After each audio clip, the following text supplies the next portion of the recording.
Con este proyecto quiero mostraros que Jesucristo no es una idea, que Él existió. Yo lo he conocido y quiero que vosotros también lo conozcáis.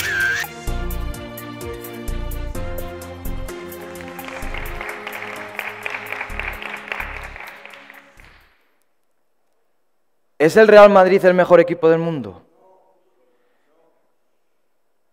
Pues no lo sé. No sé deciroslo a ciencia cierta. Sé opiniones, y sé que hay opiniones contrarias y opiniones a favor. Opiniones de los del Barcelona y los del Atleti y opiniones de los del Madrid, que obviamente van a decir que sí. Pero como dato, no se podría decir. Se podría decir que ha ganado 13 Champions, que ha ganado 33 Copas de la Liga. ¿Pero que es el mejor equipo del mundo? No lo sé. Pero es que, al igual que en esta cuestión nos movemos en muchísimas opiniones, hoy en día nos pasa con todo. Hoy nos movemos en un mundo de opiniones. Y es que esas opiniones no sirven para nada, a no ser que hablemos de unas opiniones formadas, de una opinión de un médico sobre medicina, de la opinión de un arquitecto sobre estructuras. Pero todo lo demás no sirve. Pues veréis, es que todo esto nos lo encontramos en torno a Jesucristo, elevado a la enésima potencia. Sobre Él todo el mundo puede opinar. Pero hay cosas que resultan intolerables. Y esa es la cuestión que nos ocupa hoy. Una cuestión que nos habremos planteado miles de veces. Todos, creyentes y no creyentes. ¿Existió Jesucristo? Pues sí, existió. Y tenemos datos de sobra para afirmar eso. Lo podemos ratificar científicamente. Cuidado, porque aquí no estamos hablando de una ciencia empírica, de una ciencia de laboratorio. Estamos hablando de una ciencia histórica. Y estamos diciendo que tenemos datos de sobra de la historia, de la arqueología, de la paleografía, para afirmar eso. Por eso, aquella persona que diga que Jesucristo no existió, está negándolo. Es así. Otra cosa sería decir que Jesucristo es Dios encarnado. Vale, eso es un dato de fe, es algo indemostrable. Pero Jesucristo existió. Nació en Belén de Judea, en tiempos del rey Herodes. Así nos lo cuenta el primero de los evangelios, San Mateo. Es el primero que nos lo va a situar espaciotemporalmente. Pero claro, aquí viene otro problema. Claro, como lo dicen los evangelios, ya tiene que ser verdad, ¿no? Bueno, vamos a ver si lo que los evangelios nos cuentan es verdad. ¿Es científicamente cierto?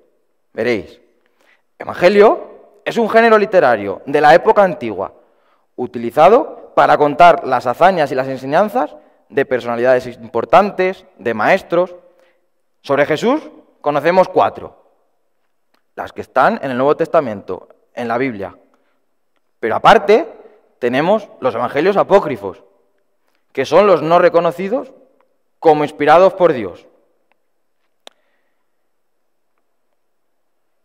Pero que son una fuente brutal de datos. Datos como los que nos aportan historiadores, datos como los que nos aportan poetas de la época, datos, incluso en el Corán lo mencionan.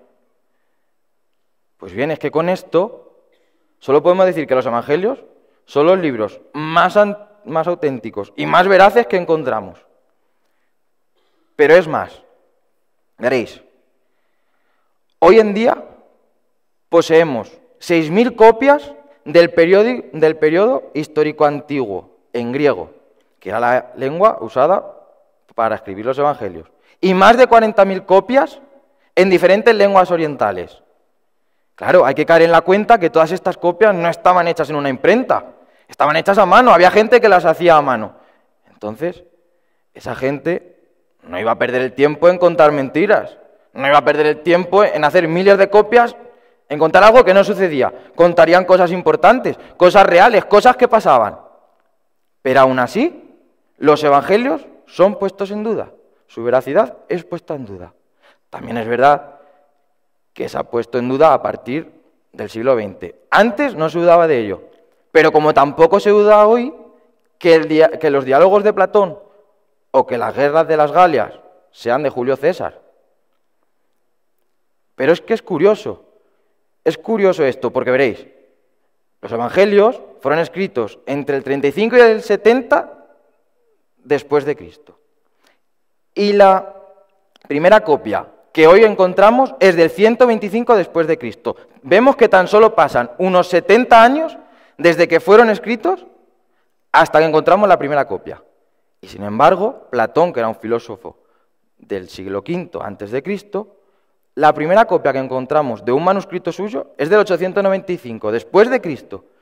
Vemos que pasan decenas de siglos. Y los evangelios, que tan solo pasan 70 años desde que los escribimos hasta que encontramos la primera, dudamos. ¡Manda narices! Claro.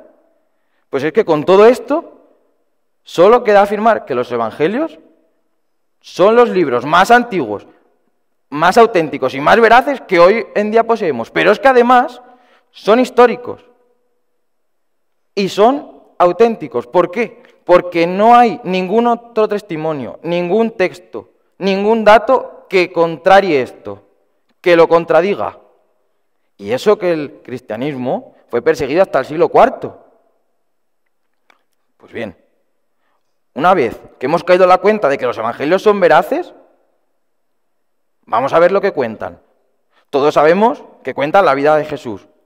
Y es que nos muestran a Jesús como alguien admirable.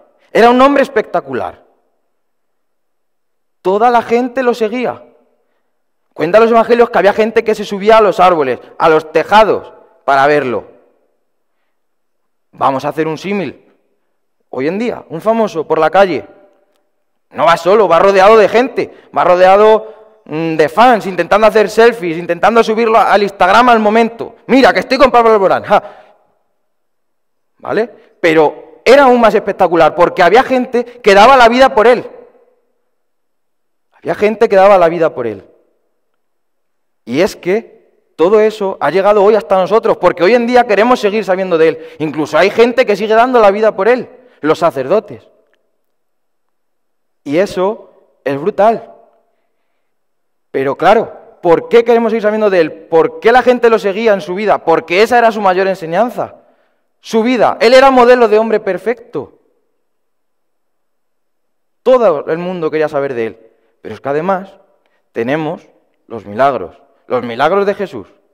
Eran acciones tan espectaculares que debían quedar escritas en algún sitio. En aquella época no existía el YouTube, no existía el Instagram, el WhatsApp, para que al momento te llegara. No, si hoy en día, si en aquella época hubiera existido, hubiera salido al momento. Pero en aquella época debía quedar reflejado en esos textos. Debían escribirlo. Y es que eran acciones espectaculares. Y claro, antes le hemos comparado con un famoso, pero a ver qué famoso hoy en día coge y cura a un ciego, así de repente, a un paralítico. Claro, sería trending topic, pero en aquella época no. Pero fijaos, yo, cuando me doy cuenta de que los evangelios cuentan cosas verdaderas, cuando me doy cuenta de que Jesús es admirable, de los milagros que ha hecho, caigo en la cuenta de uno de los milagros que a mí más me llama la atención: la muerte y resurrección de Cristo. Él murió y resucitó. Y es verdad, porque lo cuentan los evangelios. ¡Guau! Eso es brutal. A ver qué famoso hoy muere y resucita. Venga, claro. Ahí está, es admirable. Y es que ese milagro, cuando lo piensas, es espectacular. ¿Pero por qué además? Porque llega hasta nuestros días. Porque eso hizo que partiera la historia en dos. Hoy en día, cuando estudiamos la historia, vemos que está dividida antes de Cristo y después de Cristo. Es un milagro que llega a nuestros días. Pero es más, es que cuánta gente habrá buscado la tumba de Jesús. Probablemente sea la tumba más buscada de toda la historia. Pero no está. No está. Y eso es un dato también. Dato como el que Jesús, en la agonía de la cruz, cuando él estaba muriendo, coge y da a su propia madre como madre de San Juan. Y le dice que cuide de sus hijos. ¡Buah! Eso también lo hace admirable. Eso también lo hace ser una persona espectacular. Pues bien, es que con todo esto llegas a una conclusión, y es que estos datos siempre han sido datos, y hoy en día los podemos poner en duda. Pero pensemos, ¿no será un exceso de soberbia de creernos más listos que todos los anteriores a nosotros? ¿O es que los datos también tienen que progresar, porque los anteriores no valen? No sé, reflexionemos. Gracias.